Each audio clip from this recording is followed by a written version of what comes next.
বহিৰাজ্যত মৰিগাঁৱৰ চিকিৎসকৰ ৰহস্যজনক মৃত্যু।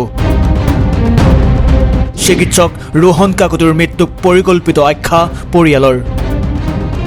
উৰিষ্যাৰ কটকত অট্টালিকাৰ পৰি মৃত্যু চিকিৎসকগৰাকীৰ।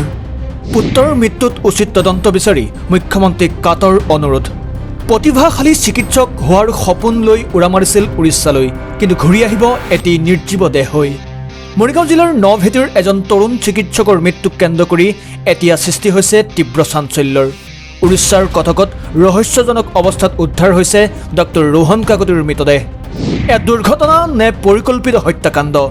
এতিয়া ইয়াক লৈ উঠিছে বহু প্ৰশ্নৰ। মৰিগাঁও চহৰৰ নভেটিৰ নিবাসী অৱসৰপ্ৰাপ্ত শিক্ষক বিপুল কুমাৰ কাকতিৰ সুযোগ্য সন্তান ডক্টৰ ৰোহন কাকতি উৰিষ্যাৰ কটকত কৰ্মৰত হৈ থকা অৱস্থাতে এটা 2মহলীয়া ভৱনৰ ছাদৰ পৰা পৰি মৃত্যু হয় চিকিৎসকগৰাকীৰ। কিন্তু এই মৃত্যুক সহজভাৱে ল'ব পৰা নাই পৰিয়ালৰ লোকে। ৰোহনৰ ভনীয়েকৰ ভাষ্য অনুসৰি এয়া এক পৰিকল্পিত হত্যাকাণ্ড। ইতিমধ্যে কটকত চিকিৎসকগৰাকীৰ মৰণোত্তৰ পৰীক্ষা সম্পন্ন কৰাৰ ব্যৱস্থা কৰা হৈছে। আনহাতে পুত্ৰক হেৰুৱাই শোকত ভাগি পৰিছে পিতৃ মাতৃ। কান্দোনত ভাঙি পৰা পৰিয়ালটোৱে এতিয়া ৰাজ্যৰ মুখ্যমন্ত্ৰী ডক্টৰ হিমন্ত বিশ্ব শৰ্মাক কাতৰ আহ্বান জনাইছে।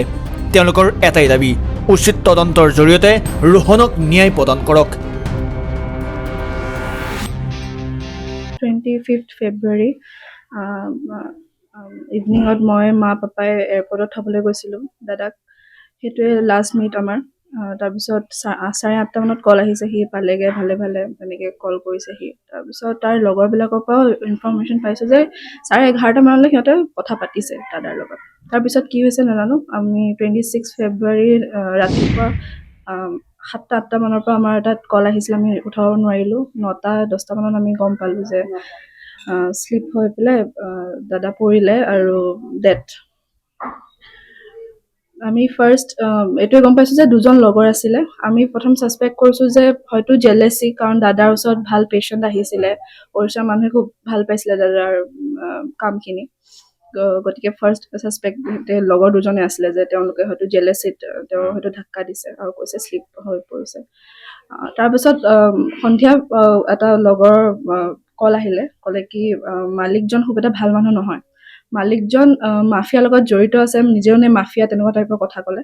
আৰু কৈছে কি নিজৰ এক্স ৱাইফক প্ৰপাৰ্টিৰ কাৰণে মাৰি দিছে, ইভেন দ' ল'ৰা ছোৱালী আছিলে, ৱাইফক মাৰিলে আৰু ছুইচাইড বুলি ডিক্লেয়াৰ কৰি দিছে। আৰু সেইখিনি জেগাত মানে মাৰ্ডাৰ হৈ থাকে, সেইটো গম পোৱা গ'ল।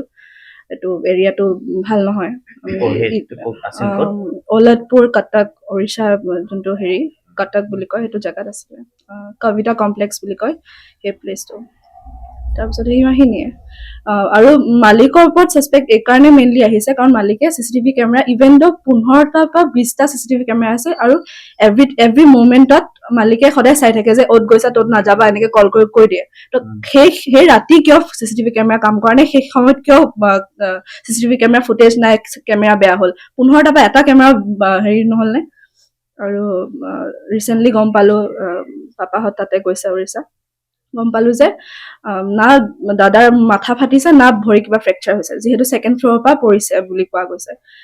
আৰু হয়তো ফ্ৰেকচাৰ হ'ব লাগিছিলে, আমিতো ফাৰ্ষ্ট ভাবিছোঁ যদি 2nd ফ্ল'ৰৰ পৰা পৰিছে হয়তো ফ্ৰেকচাৰ হ'ব লাগিছিলে, ডেথটো হ'বই নালাগিছিলে।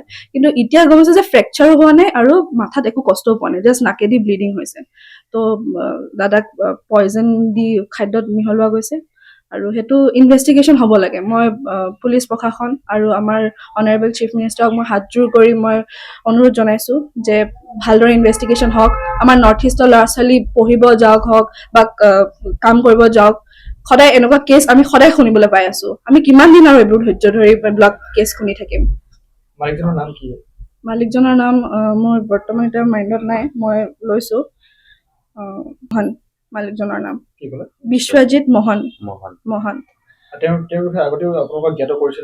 নাই, কেতিয়াও কোৱা নাছিল। খালি এয়াৰপৰ্টত থাকোঁতে 25 সেইদিনাখনে যোনদিনাখন থবলৈ গৈছিলোঁ, কিয় নাজানো সি কৈ আছিলে মানে যে মালিকজন এনেকুৱা। মই বোলো চাইকো নেকি মানুহজন, এনেকুৱা টাইপৰ ক'লো মই ভাবিছোঁ এনেই সি ষ্টৰি কৈ আছে চাগে। কিন্তু তেতিয়া এনেকুৱা ফিল হ'ল যে মালিকৰ লগত হয়তো সি তেনেকুৱা তৰ্ক বেচা লাগিছিল, আৰু মালিকে মানে হয়তো ইগত আহি, যিহেতু সি নিজৰ ৱাইফকে মাৰিব পাৰিছে।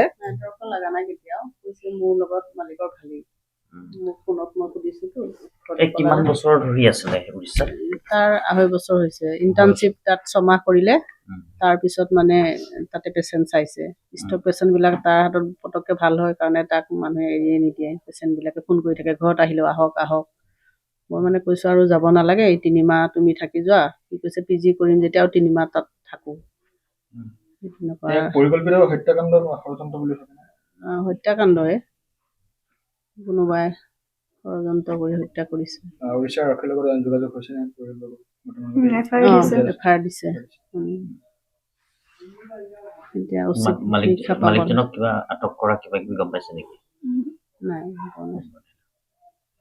বৰ্তমান কি বিচাৰে অসম চৰকাৰে কি বিচাৰে ইনভেষ্টিগেশ্যন ভালদৰে হওক খালি ভালকে ন্যায় পাব লাগে এগৰাকী মেধাৱী চিকিৎসকৰ এনে অকাল আৰু ৰহস্যজনক মৃত্যুৱে এতিয়া মৰিগাঁও চহৰত শোকৰ ছাঁ পেলাইছে সকলোৰে চকু এতিয়া তদন্তৰ দিশত আচলতে সেইদিনা কটকত কি ঘটিছিল মৰিগাঁৱৰ পৰা পুলকনাথ টাইমছ গুৱাহাটী